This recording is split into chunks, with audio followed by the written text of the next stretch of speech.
자, 이거 저만 올라오면 벌써 알고 인사를 다 하네요. 예. 자, 안녕하세요. 비가 와가지고, 야, 오늘은 어떻게든 오실까?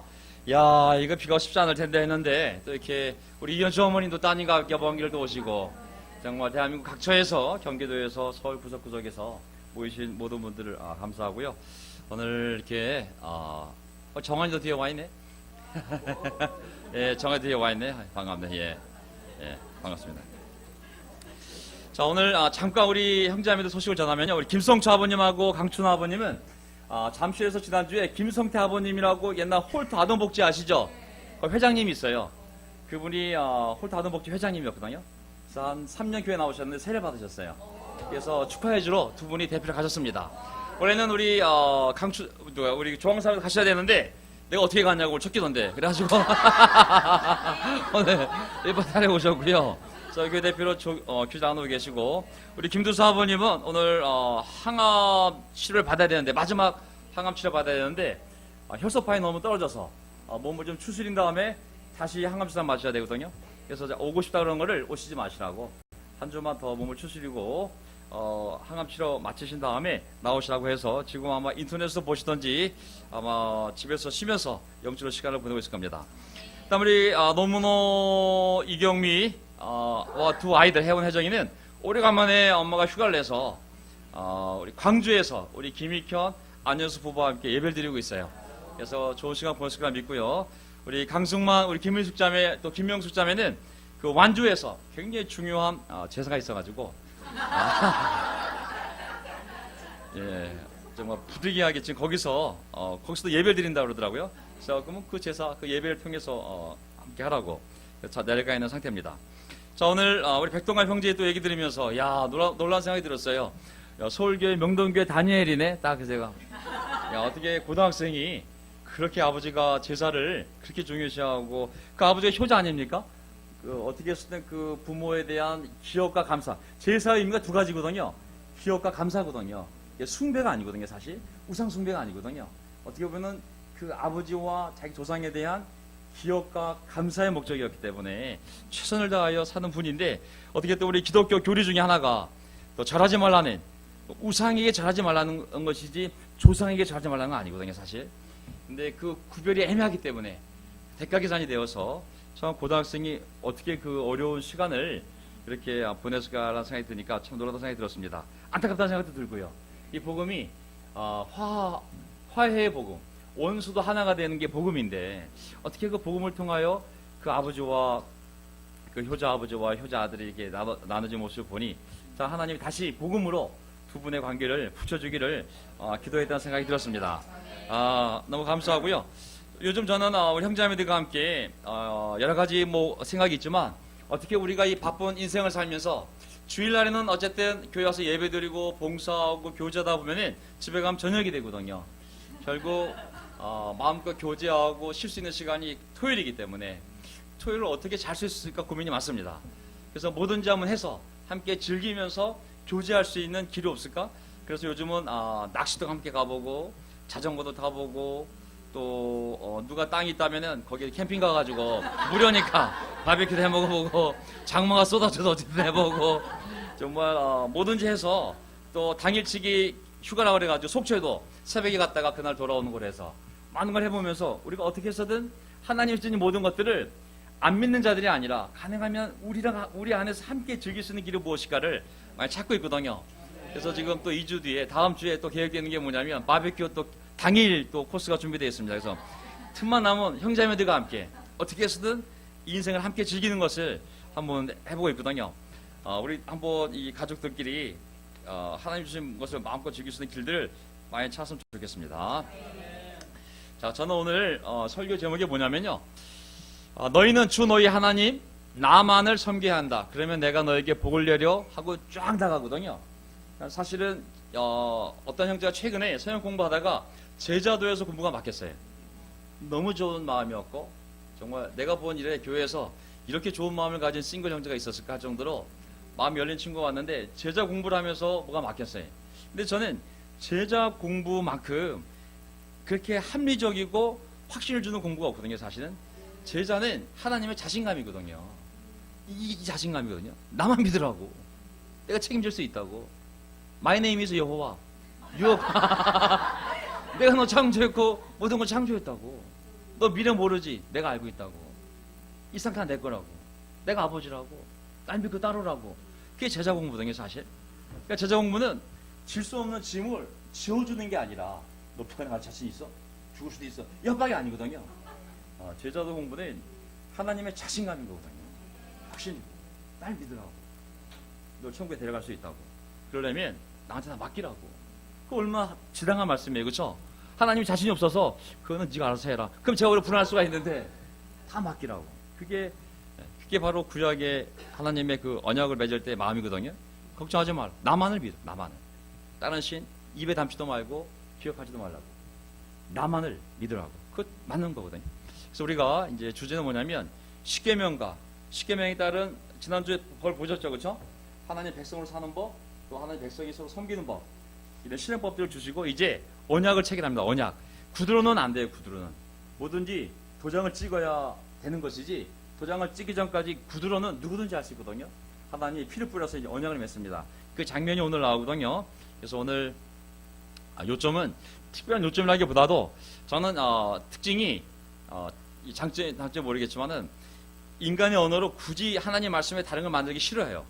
제목도 하나님의 말씀으로 요점도 가능하면 있는 말씀 그대로 하거든요. 이거를 시작적 개념으로 뭐 언약식 체결과 이렇게 할 수도 있는데 저는 그렇고 싶지 않더라고요. 가능하면 주일날만큼 그냥 말씀 자체만으로 갈 수 있도록. 그래서 첫 번째 포인트 보면은 사람들 사이에 서로 공평하고 정의롭고 서로 보호해야 되잖아요.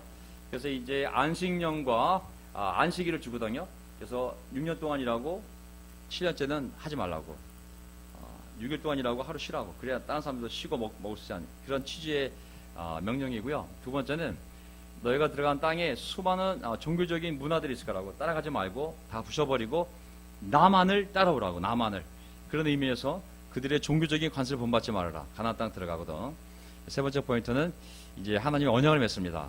예수님도 우리 언약을 맺지 않습니까? 그 6월절 저녁에 자신이 6월절 양으로서 죽임을 당하기 전에 그 포도주 잔을 돌리면서 하신 말씀 뭐라고 그랬어요? 이것은 내 피로 세우는 새 언약이라고 그랬거든요. 근데 바로 시내산에서 맺은 언약이 이 말씀이거든요. 이것은 주님께서 이 모든 말씀을 따라 당신들에게 세우신 언약의 피입니다. 그런 피를 뿌리거든요. 똑같아요. 아버지가 백성들과 맺은 언약이나 그 아들이 이 땅에 와서 온 인류랑 맺은 언약이나 다 언약의 피인 거거든요. 그래서 이 내용을 가지고 함께 공부해 보도록 하겠습니다. 뒤에 잘 들립니까? 예, 자, 이제 23장, 24장이 있는데요. 23장은 지난번에 이어서 십계명을 풀어서 어떻게 섬기고 서로를 섬길 건지, 어떻게 위를 섬기고 옆을 섬길 건지에 대한 구체적인 실행법이거든요. 여기 뭐 하나님의 마음을 잘 알 수가 있습니다. 이 법의 정신을 보면 뭐 이 내용보다도 야, 이렇게까지 하나님이 사람들을 이 공동체 안에서 서로 보호하고 섬기기를 바라시는구나 하는 그 마음을 알 수 있거든요. 자, 1절 우리 2절 보게 되면요. 보세요. 자, 너희는 근거 없는 말을 해서는 안 된다. 거짓 증언을 하여 죄인의 편을 들어서는 안 된다. 다수의 사람들이 잘못을 저지를 때에도 그들을 따라가서는 안 되며 다수의 사람들이 정의를 굽게 하는 증언을 할 때에도 그들을 따라가서는 안 된다. 너희는 또한 가난한 사람의 송사라고 해서 오히려 가난하기 때문에 그들을 보호하려고 치우쳐서 두둔해도 안 된다. 놀랍지 않습니까? 야, 진짜 이게 여기 보세요. 어떤 그 정의와 공평에 대해서 말씀을 하실 때 다수가 항상 옳은 게 아니기 때문에 다수에 붙지 말라고 하나님의 말씀 정의를 따르라고 말하고 있습니다. 또 편파적이 되지 말라고 부자 편을 들지 않듯이 꼭 가난하다고 해서 그의 편을 들어서 어떤 걸 말씀을 넘어가지 말라고 차별하지 말라고 이게 또한 하나님의 마음이라 할 수가 있습니다. 저는 옛날 이 말씀 중에서 두 번째 다수의 사람들이 잘못을 저지를 때에도 따라가지 말라고 얼마나 이 용기 있는 정기로운 삶이겠습니까? 그렇죠? 저는 대학 시절 때 운동권 데모했던 것을 제 인생의 영광스러운 시간으로 생각합니다.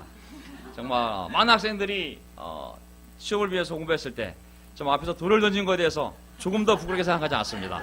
네.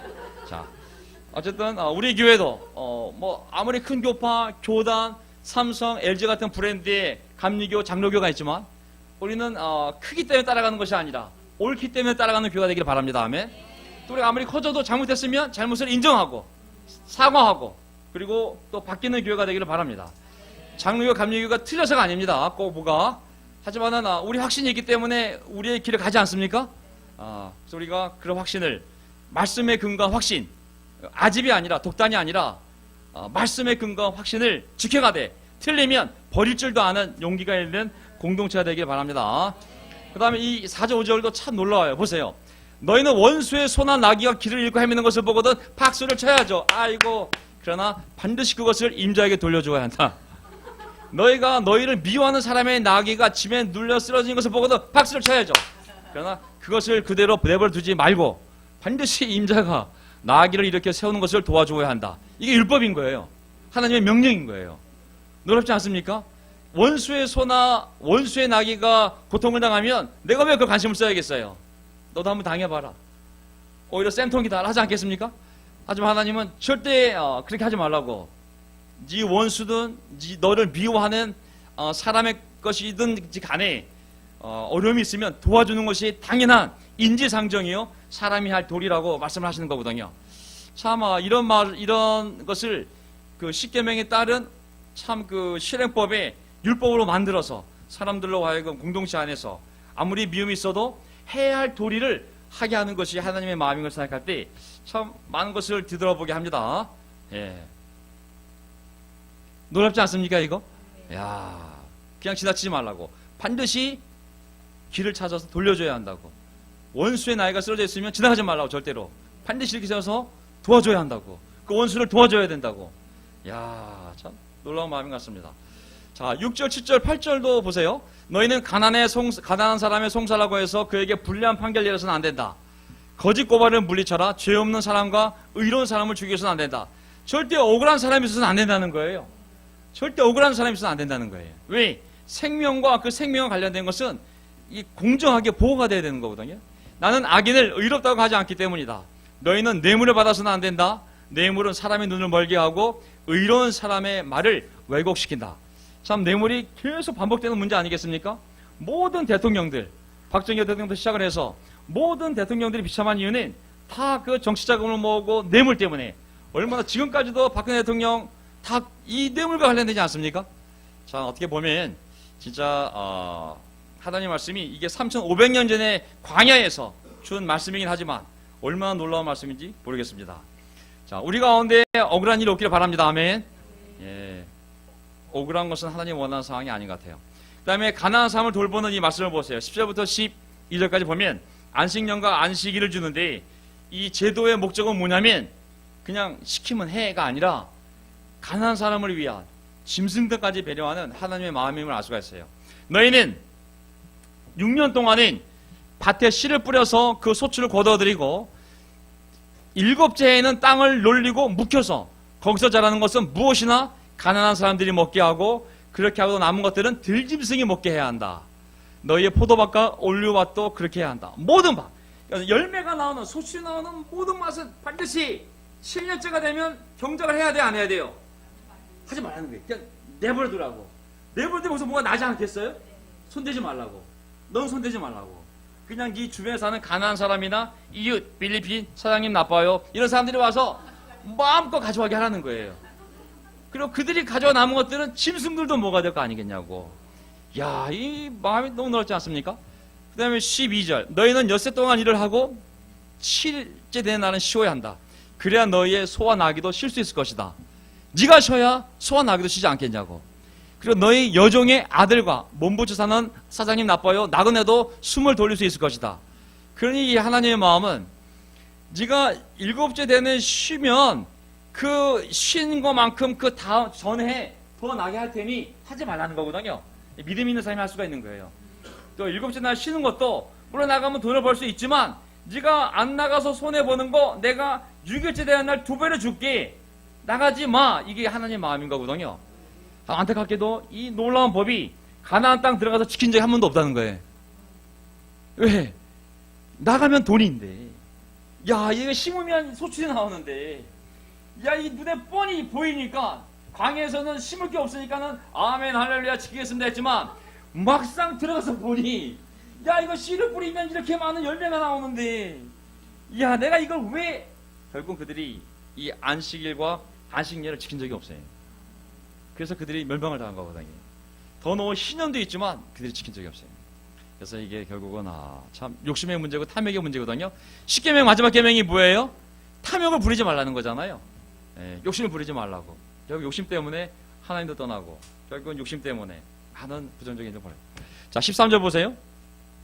너희는 내가 너에게 말한 모든 것을 지켜야 한다. 그리고 너희는 다른 신들의 이름을 기억해서는 안 되며 입 밖에 내서도 안 된다. 여기 보세요. 다른 신들의 이름을 기억하거나 입 밖에 내서도 안 된다고 그랬잖아요. 자, 오직 나만 믿으면 되는 게 제자도거든요. 나만 따르라고. 내 자신을 부인하고 주변에 어떤 어려움이나 유혹이 오더라도 나만 따르라고. 내가 개런티, 내가 보장할 수 있다고. 너의 인생은 내 것이고 널 천국까지 인도할 수 있는 내가 하나님이라고. 마이 네임 이즈 여호와. 하나님이라고. 사람이 아니라고. 그 자신감이 우리로 하여금 제자도를 얘기할 수 있는 거거든요. 항복하라고. 다 책임질 수 있다고. 그걸 믿어야 됩니다. 14절 보세요. 너희는 한 해에 3차례 나의 절기를 지켜야 하는. 몇 차례 지키라고 그랬어요? 예, 꼭 3번은 하나님이 이제 가나안 땅 들어가면 12지파가 쫙 퍼져버리잖아요.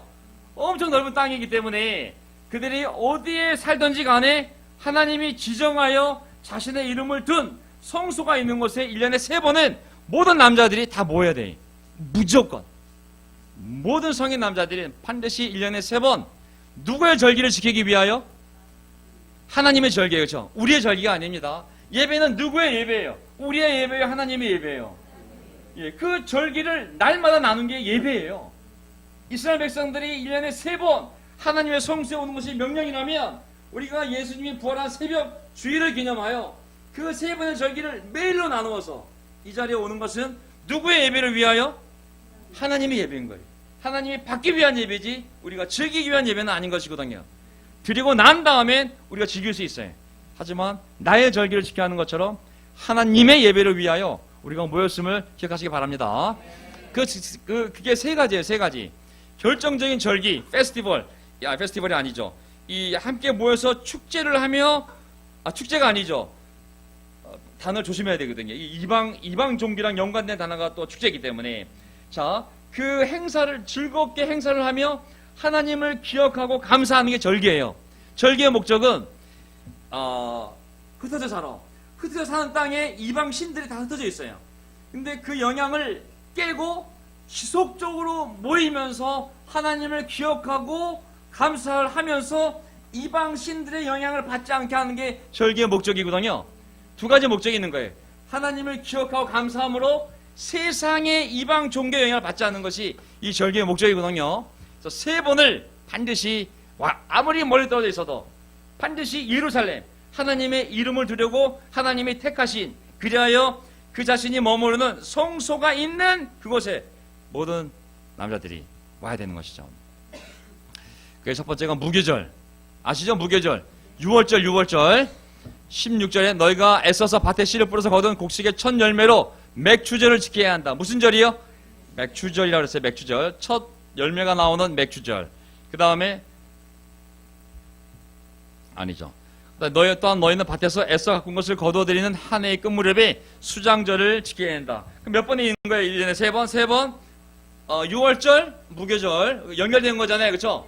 그 다음에 여기 어떤 맥추절, 그 다음에 이 맥자가 무슨 맥자죠? 보리 맥자인데 맥자는 원래 보리 맥자예요. 하지만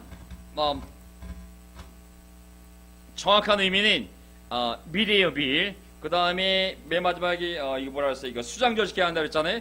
옛날에도 한번 말씀을 드렸었는데, 자, 하나님이 자기에게 나오는 절기를 만들었을 때 이들이 목축업이에요? 아니면은 농사를 짓는 백성들이잖아요. 그렇죠?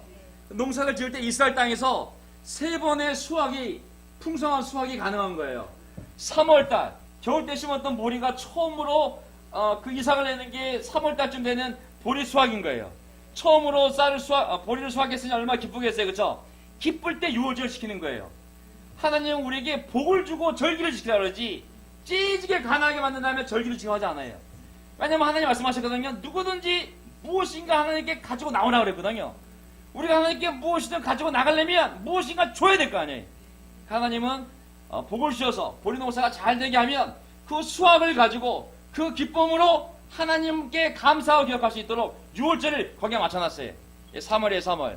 그러면 3개월 뒤쯤에 또 뭐가 그 땅에서 열매를 맺냐면 미리 주식이잖아요. 우리 농농사가 거기 반농사니까 미리 이제 추수가 되거든요.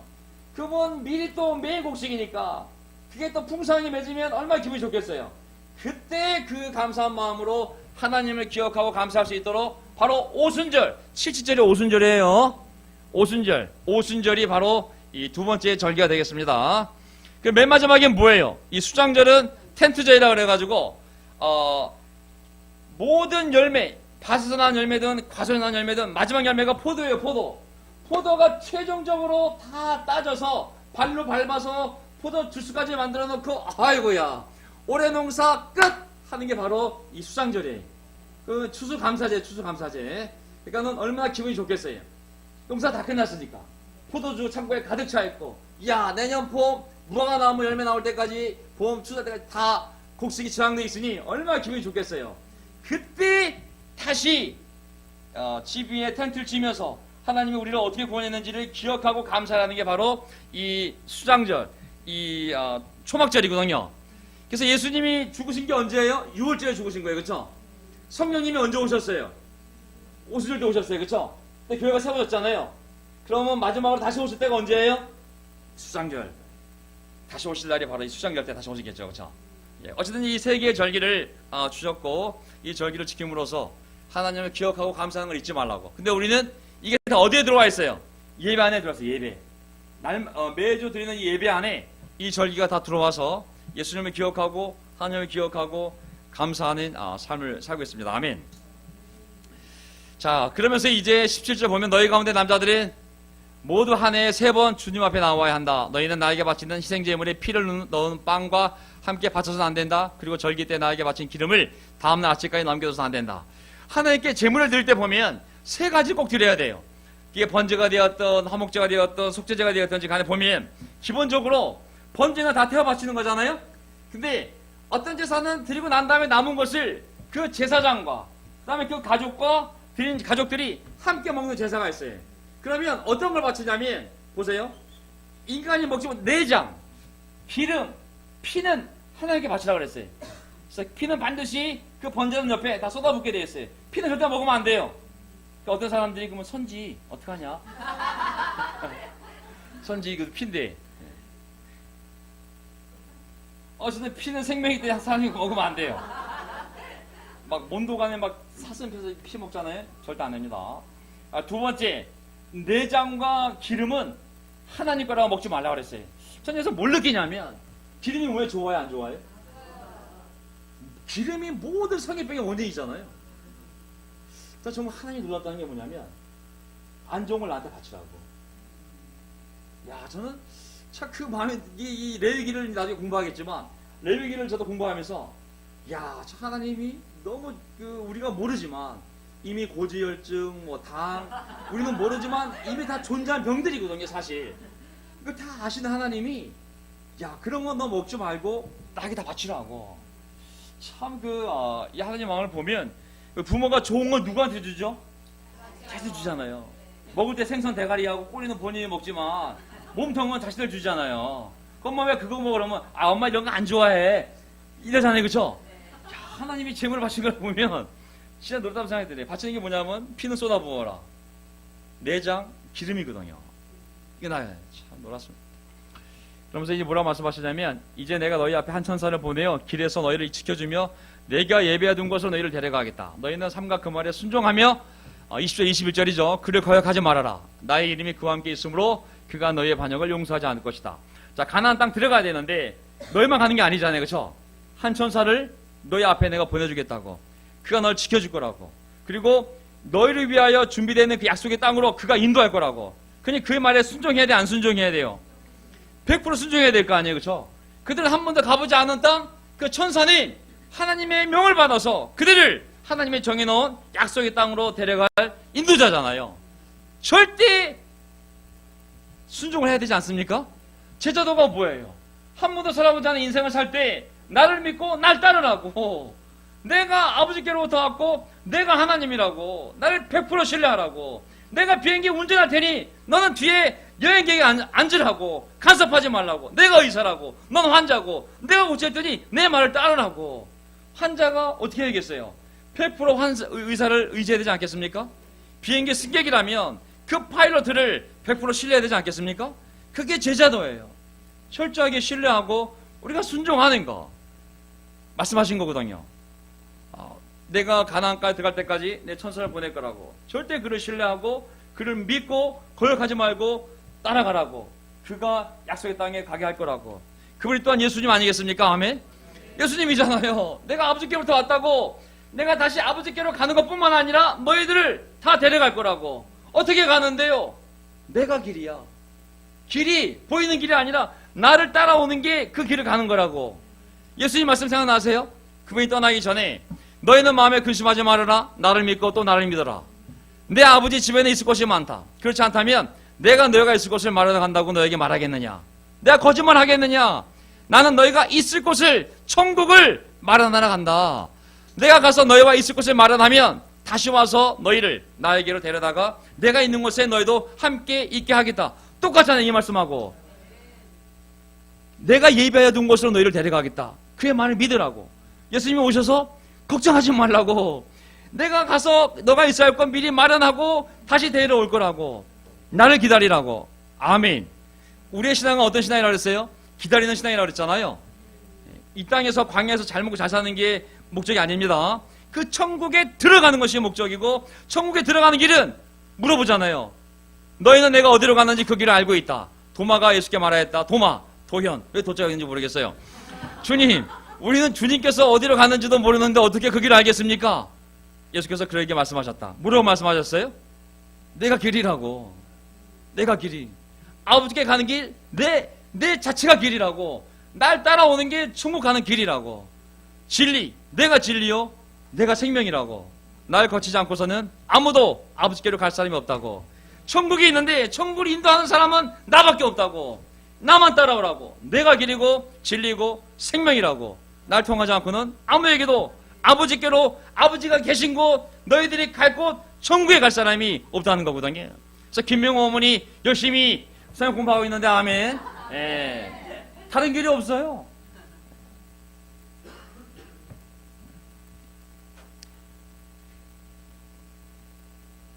야, 이거 금방 시간이 지나가네. 그래서 이제 거기 보면 마지막 구절이 23장 마지막 구절이 이겁니다. 너희는 그들의 신들에게 엎드려서 절을 하여 섬기지 말 것이며 그들의 종교적인 관습을 본받지 말아라. 신상들을 다 부수고 그들이 신성하게 여기던 돌기둥들을 깨트려 버려라.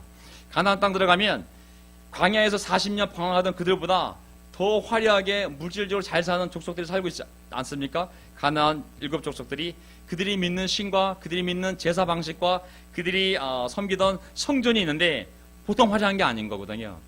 눈으로 보이면 압도당할 수밖에 없어요. 너무 잘 만들어놨기 때문에. 그래서 미리 준비시킨 거거든요. 그거 보고 현혹되지 말고 절하지 말라고. 종교적 관습을 본받지 말고 그들이 만든 우상들, 신상들은 다 부수고 그냥 깨버리라고 말씀을 하신 것이죠. 25절, 너희는 주 너희 하나님만을 나만을 섬겨야 한다. 그러면 내가 너에게 복을 내려 빵과 물을 주겠고, 잘 보세요. 내가 너에게 복을 내려 빵과 물을 주겠고 너희 가운데서 질병을 없애겠다. 너희 땅에 낙태하거나 임신하지 못한 여자가 없을 것이며 내가 너희를 너희 수명대로 다 살게 하겠다. 아멘. 제자도가 왜 우리가 받아들여야 될 당연한 길이냐면 그 당시에 광야에서 빵과 물이 없잖아요. 광야 한가운데서 뭐가 있겠어요, 그렇죠? 그 다음에 병원이 있어요, 의사가 있어요, 약이 있어요, 의술이 있어요. 아무것도 없잖아요. 뭐 화수도가 있어요, 하수구가 있어요. 아무것도 없잖아요. 그냥 다 하는 거 아니에요, 그렇죠? 다 땅에 파묻는 거 아니에요. 100% 질병이 번질 수밖에 없거든요. 아무것도 없기 때문에 뭐 낙태부터 시작해서 수많은 병이 생길 수밖에 없거든요, 사실은. 주변에는 아말렉부터 시작해서 그냥 언제든지 침입할 수 있는 이 강력한 무기를 가진 이방 족속이 있거든요. 경계가 있는 것도 아니야, 유엔이 있는 것도 아니야, 무기가 있는 것도 아니야. 사방이 김정은이에요, 사방이 김정은. 이런 데서 그 민족이 살아날 수 있는 길은 하나님의 보호밖에 없는 거거든요. 그러니 먹고 사는 문제부터 시작을 해서 우리의 질병, 건강, 우리의 보호, 안전, 이 모든 걸 책임질 수 있는 사람은 사람이 아니죠. 돈은 하나님밖에 없는 거예요. 그러니 너는 나만을 믿고 내가 하는 말에 다 순종하라는 것이 얼마나 지극한 말씀이겠어요. 안 그러겠습니까? 우리가 예수님 공부할 때 제자도 공부하지만 생각해 보세요. 먹고 사는 문제, 또 우리의 질병, 정말 우리나라가 어떻게 될지도 모르겠고 정말 이 한 치 앞도 내다보지 못하는 것이 우리 인생 아니겠습니까? 당연히 예수님께서 나를 믿고 나에게 모든 것을 걸고 신뢰하고 따라오라고, 내 말을 믿고 따라오라고, 너무 지극히 당연한 말씀이고, 그런 확신이 없다면 우리가 어떻게 우리 인생을 의지하며 살아갈 수 있겠습니까? 아멘. 저는 이 교회 와서 제자 공부할 때 부담스러운 공부는 딱 하나 있었어요. 이 교회만 옳다는 것, 그리고 다른 사람들은 다 그리스도인이 아니라는 것, 우리만 천국에 가고 다른 사람들은 다 지옥 간다는 것이 제 마음에 큰 부담이 되었어요. 그건 내가 할 수 있는 일이 아니거든요, 사실. 하지만 뭐가 좋았냐면 한 가지, 확신. 하나님께 다 걸라는 확신. 그거는 많은 확신이었거든요. 그래서 저는 생각해 보면 이 운동이 이 미국에서 시작된 이 그리스도의 교회 운동이 우리에게 정말 준 놀라운 영향력은 뭐냐면 확신인 거죠. 하나님께 모든 걸 걸고 그리고 뜨겁게 살아가는 그 열정을 우리에게 불러일으킨 것이 저는 정말 이 교회가 제 삶에 준 결정적인 영향이 아닌가 싶어요. 그거에 대해서는 참 바뀐 게 없어요. 오히려 이 어려운 시간을 통하여 저는 복음에 대한 확신이 더 깊어졌어요. 복음에 대한 확신. 단 사람에 대한 확신은 좀 떨어졌어요. 그 결혼할 때 보면 결혼할 때 보면은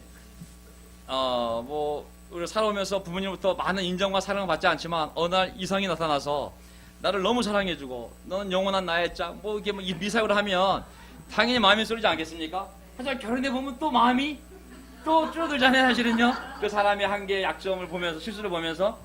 근데 저는 마찬가지예요. 교회도 마찬가지거든요.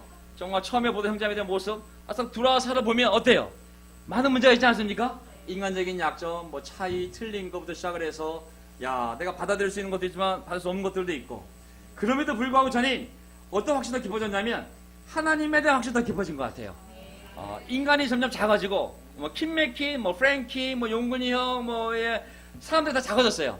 오히려 내가 불쌍히 여겨야 될 사람들, 똑같은 사람으로서 그냥 사랑해야 될 사람들, 하나님이 세운 천사가 아니라 그냥 열정을 가지고 순수한 마음으로 하나님이 사용했던 많은 역사적인 사람들 중에 한 사람으로서 존중하는 마음이 생겼어요. 하지만 커진 마음은 뭐냐면 하나님에 대한 존중하는 마음도 커졌어요.